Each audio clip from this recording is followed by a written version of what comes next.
Hi guys, welcome to another special edition or episode. Yeah, today I'm going to be making kunu gyada and kosai. So for this special grill or porridge, right? I am going to be using groundnuts, lime, tuwo rice, half cooked rice. Okay, some people prefer to just cook it together with the kunu gyada, but I prefer to cook my rice so I can wash it and then introduce it. So I'd also prepared my beans and the kosai recipe. So first thing you're going to do is to soak your groundnuts, and then once it is soaked for some hours, then you grind it, and then you add some water so that you can get some milk from the groundnuts, and then you sieve it properly. After sieving it, then you introduce it to a pot.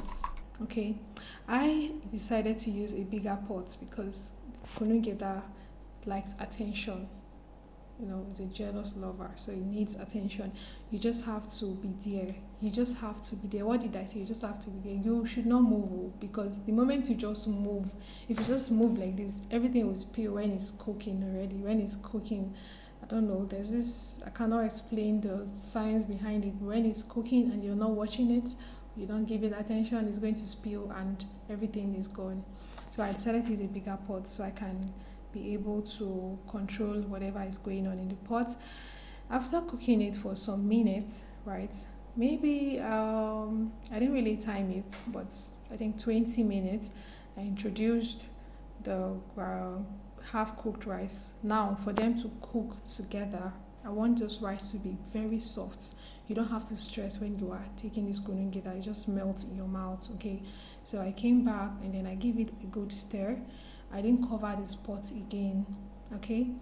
After giving it a good stir, I made sure my spoon went around every corner of the pot to make sure that the rice is not burning. You can see me stirring it gently. And then I came back, it was still cooking, and then I stirred it again and again. At this point, I tasted the rice. It was already cooked. Very cooked, that it can melt in your mouth, okay? Then the next thing here is to introduce the rice milk. Remember that Tuwo rice I showed you guys, right? You have to soak it. Soak it and then grind or blend it. After blending it, I actually sieved it. I used a sieve because I don't want any particle of the rice. Maybe it didn't grind very well, but I made sure I sieved it. The essence of this rice is to make it thick. It served as a thickener. Some people will prefer to use pap, okay, akamu. Prefer to use pap, but I prefer to use rice because I don't want it to alter with the color of my kunu gyada. I want the white color to still be there. So I use rice as my thickener. You can see I didn't put everything at once because I want to make sure that it's okay according to how I want the thickness, the consistency I want. So I kept adding it until it got to this point. But I used everything because this kunu gyada is much. Yeah. So I used everything and my kunu gyada came up to this. The next thing is to introduce your lime. I am so sorry because I thought I was recording it when I introduced it. I did not record it, and there's no way I'll bring it out again, and I cannot add another one. So the last thing you introduce is your lime, which I already did in this video. And then I mixed it properly. It was ready. Once you introduce your lime, you don't have to keep it in the fire for so long. Just leave it for 2 minutes and then your kunu gyada is ready to serve. So this is me plating it in a bowl, in a white bowl. I think I love white color. Yeah, so I introduced it into this bowl of goodness. God, this aroma is, let me borrow Joyful Cook word, is nose blinding, because at this point the lime, the kunu gyada, the rice, everything came together and it was so perfect. Yes, this kunu gyada is perfect. I will not lie to you guys. You guys should try it. Make sure you try it. Promise me you'll try it. Then I set that aside, okay, and then went ahead to start frying my kosai. So please guys, if you're making your akara, you don't need so much water in your kosai. You need just very little water. In this, I added just very little because if your akara is your akara batter is very watery, it's going to soak oil. There is no two ways about it, okay? So if you don't want your akara to soak oil, okay, please don't make it watery. And I did not use an onion. I didn't dice onion. I don't want it to be as plain as possible, because when I was grinding it, I used onion to grind it, so I didn't want to have any onion inside my kosai. I wanted it just plain, so I grinded it, and then everything came out very soft. So this is me putting my kosai using the size I want. I just like this medium size. I don't like my kosai very tiny. I don't like it too big, so I used this size.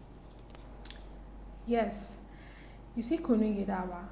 Kunu gyada is one thing I grew up with.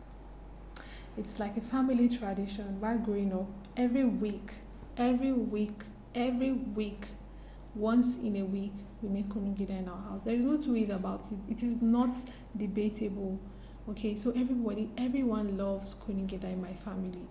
When my mom say, okay, we're making kunu, zamu kunu gyada, everybody will, oh, you know what you're supposed to do. You're taking the akara to the engine to grind the beans.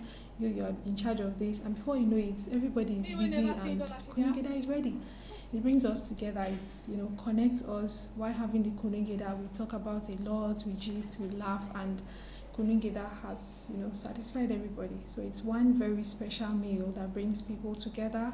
Okay, it is something you should try with your family, with your loved ones. If you stay alone, something you can try. You don't need to make plenty. Okay, just do it according to the size you want.